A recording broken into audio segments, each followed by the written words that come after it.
Welcome back.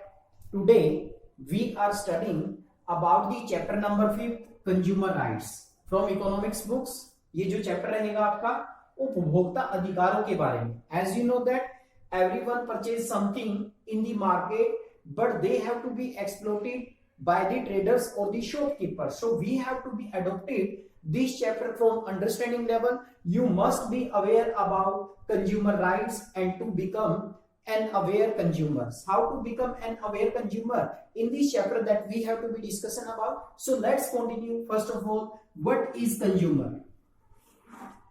सबसे पहला जो क्वेश्चन आता था, first question is who is a consumer. Consumer कौन है? A person who can purchase. Consumer protection act 1986 के तहत ये डेफिनेशन दी गई है.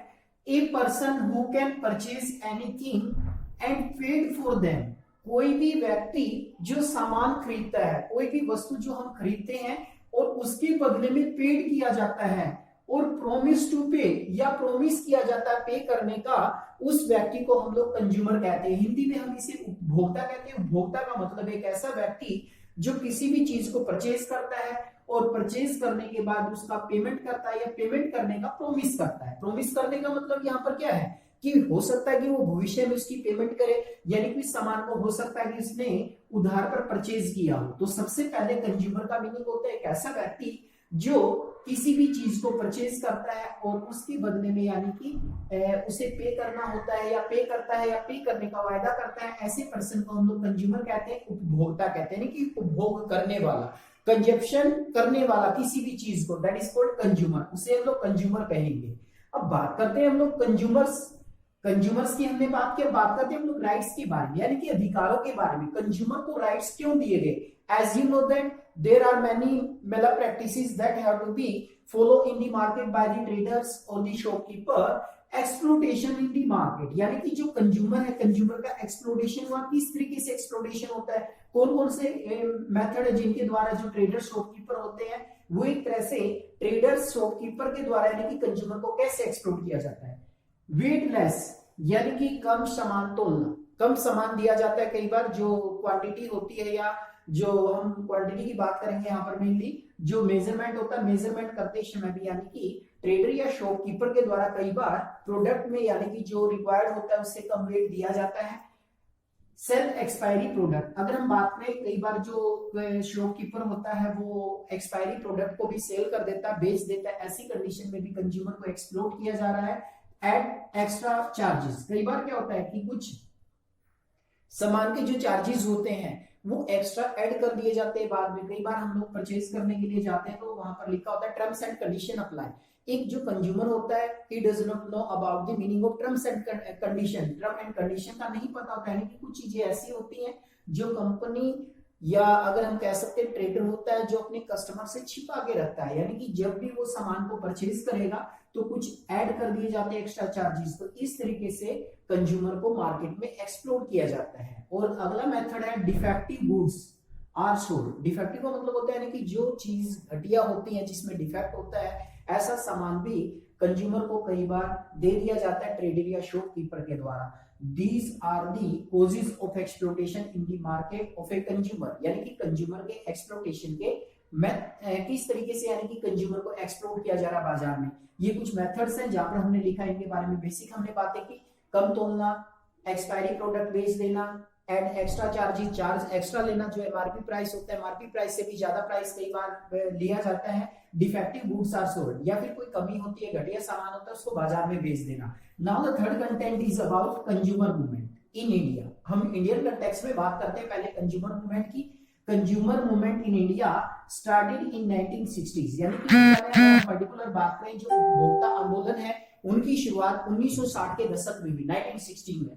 That is most important. 1916 में यानी कि कंज्यूमर मूवमेंट चल चुके थे कंज्यूमर को प्रोटेक्ट करने के लिए. अब 1960 के बाद अगर हम नेक्स्ट डिकेड की बात करें 1970s till 1970 consumer organisation were largely organised in writing articles and holding exhibitions. कहते हैं कि अगर हम बात करें 1970 की, 1970 तक कंज्यूमर ने बहुत सारे अपने ऑर्गेनाइजेशन बनाए उन्होंने क्या किया, राइटिंग आर्टिकल्स, यानी कि आर्टिकल लिख के, जैसे जागो ग्राफ जागो, इस तरह के जो आर्टिकल्स है वो हमारे सामने आने लगे, एंड होल्डिंग एग्जीबिशन, और यहाँ तक कि कंज्यूमर को जागरूक करने के लिए एग्जीबिशंस भी लगाएगी, दैट इज मोस्ट इंपोर्टेंट। यानी कि 1917 में ऐसा हुआ था कि कुछ कंज्यूमर ऑर्गेनाइजेशन बने थे कंज्यूमर को एक्सप्लॉयटेशन से बचाने के लिए, जिन्होंने आर्टिकल्स लिखे और होल्डिंग एग्जीबिशंस लगाए 1970 में। 1960 में शुरुआत होती है, बहुत सारे ऑर्गेनाइजेशंस बनते हैं कंज्यूमर को प्रोटेक्ट करने के लिए।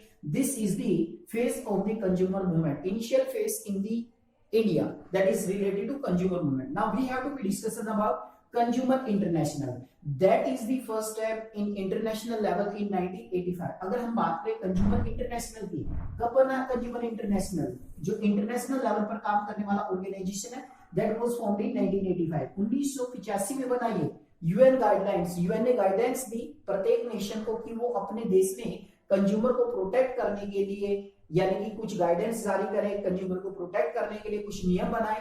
तो ये consumer international 1985 is also a result of UN guidance. UN is also an international organisation which have given guideline to all the country to protect consumer, यानी कि गाइडलाइन दी गई यूएन के द्वारा कि प्रत्येक कंट्री अपने कंज्यूमर को प्रोटेक्ट करे। That is most important organisation which are working on the international level. नाम से स्पष्ट है, कंज्यूमर इंटरनेशनल। कंज्यूमर इंटरनेशनल के नाम से जाना जाता है इसे। Today, Consumer International become an umbrella body to over 220 member organization। कहते हैं कि आज के समय में अगर हम कंज्यूमर इंटरनेशनल की बात करें, ये एक इंटरनेशनल ऑर्गेनाइजेशन बन चुका है टू ओवर 220 मेंबर ऑर्गेनाइजेशन। कहते हैं कि इसमें 220 से ज्यादा संगठन काम कर रहे हैं फ्रॉम ओवर 115 कंट्रीज। कहते हैं कि 115 से ज्यादा देशों के 220 जो ऑर्गेनाइजेशन है वो एक तरह से कंज्यूमर इंटरनेशनल के अंडर में रह के काम करते हैं, या कंज्यूमर इंटरनेशनल एक अम्ब्रेला की तरह काम कर रहा है उन ऑर्गेनाइजेशन के लिए। That is most important, you must have to be remember when was international organisation form, which of the guidance, UN guidance, UN की गाइडेंस के अनुसार ये बना, and how many member organisation and how many countries are also work under umbrella body of the Consumer International. That is most important. Now we have to be discussion about Consumer Protection Act 1986. सबसे most important है, it is also popularly known as the name of COPRA. COPRA के नाम से इसको जाना जाता है, COPRA consumer protection right act के नाम से इसको जाना जाता है। कंज्यूमर को इंडिया में पहली बार बचाने के लिए, एक्सप्लॉयटेशन से, शोषण से बचाने के लिए जो फर्स्ट टाइम एक्ट बनाया गया, that is called consumer protection act. Consumer protection act कब इंप्लीमेंट हुआ? 1986 में। 1986 हमेशा आपको साथ में मिलेगा। तो पहला एक्ट था कंज्यूमर को प्रोटेक्ट करने के लिए, कंज्यूमर को शोषण से बचाने के लिए। That is the most important act, consumer protection act 1986। According to this act consumer को प्रोटेक्ट किया जाता है, कंज्यूमर को प्रोटेक्शन प्रोवाइड की जाती है। Consumer protection act was the first act to protect consumer. It is also known as the name of COPRA. Consumer protection act का नाम क्या है? कोपरा। किसी भी एक्ट की बात आती है तो हम लोग सबसे इंपोर्टेंट एक्ट मानते हैं कंज्यूमर प्रोटेक्शन एक्ट। 1985 में गाइडेंस दी गई यूएन के द्वारा, तो 1986 में, ध्यान रखें, नेक्स्ट ईयर ही इंडिया में यानी कि एक्ट बनाया गया जिसे हम कंज्यूमर प्रोटेक्शन एक्ट 1986 के नाम से जानते हैं, जिसके तहत कुछ गाइडेंस दी गई ताकि इंडिया के अंदर भी हम कंज्यूमर को प्रोटेक्ट कर सके। That is the most important act which was implemented in 1986 to protect the consumer in India. Now we have discussion about the consumer rights. Here are given 6 consumer rights in which we have to be discussion about this. The first right is right to safety, यानी कि सुरक्षा का अधिकार। सुरक्षा का अधिकार, that is the first right, सुरक्षा का अधिकार, यानी कि अपने आप को प्रोटेक्ट करने का अधिकार है, हमें अपने आप को सुरक्षित रखने का अधिकार है। This is called right to safety. For example, books में आपके यहाँ पर एग्जाम्पल दिए गए हैं, जैसे एक प्रेशर कुकर होता है, प्रेशर कुकर के अंदर एक बॉल यूज होती है, बॉल किस क्वालिटी की है, वो हमारी सेफ्टी को प्रोटेक्ट करती है, सेफ्टी को यानी कि एक तरह से इंश्योर करती है। तो ये है राइट टू सेफ्टी, सुरक्षा का अधिकार है, अपने पास अपने आप को सुरक्षित रखने का अधिकार है। And the second important right is RTI, right to information, सूचना प्राप्ति का अधिकार, which was implemented in October 2000 by the government of India. That is most important. कब इंप्लीमेंट हुआ? 2005 में। सूचना प्राप्ति का अधिकार, यानी कि किसी भी प्रोडक्ट को लेकर या किसी भी गवर्नमेंट ऑफिस को लेकर आप लोग सूचना प्राप्ति का अधिकार आप लोगों के पास। आपने यहाँ पर देखा था कि किस तरह से एक स्टूडेंट जो ग्रेजुएट करने के बाद, चैप्टर में भी कंप्लीट डिस्क्रिप्शन दिया गया है कि ग्रेजुएट कंप्लीट करने के बाद, इंजीनियरिंग की स्टडी कंप्लीट करने के बाद उसे जॉब के लिए इंटरव्यू दिया है गर्ल्स ने, तो उसके बाद उसका रिजल्ट डिक्लेयर नहीं किया गया, तो बाद में उसने गवर्नमेंट ऑफिस से आरटीआई लगाई, तो उसके बाद उसका रिजल्ट भी डिक्लेयर किया गया, उसे ज्वाइनिंग भी दी गई। तो RTI is also an important act which was implemented in India in October 2005, and the next is right to choose, choose करने का अधिकार, चुनाव करने का अधिकार। आप लोग प्रोडक्ट खरीदते हैं बाजार में तो आपके पास चॉइस करने का अधिकार होता है। यहाँ पर एक एग्जांपल भी दिया गया है एक स्टूडेंट का, अभिरामी नाम की एक स्टूडेंट है जो 2 ईयर का कोर्सेज करती है दिल्ली के अंदर, लेकिन वो वहां से सेटिस्फाई नहीं थी, जिसने 60,000 पे किया था 2 साल के लिए, तो 1 ईयर की कंप्लीट करने के बाद वो 1 ईयर की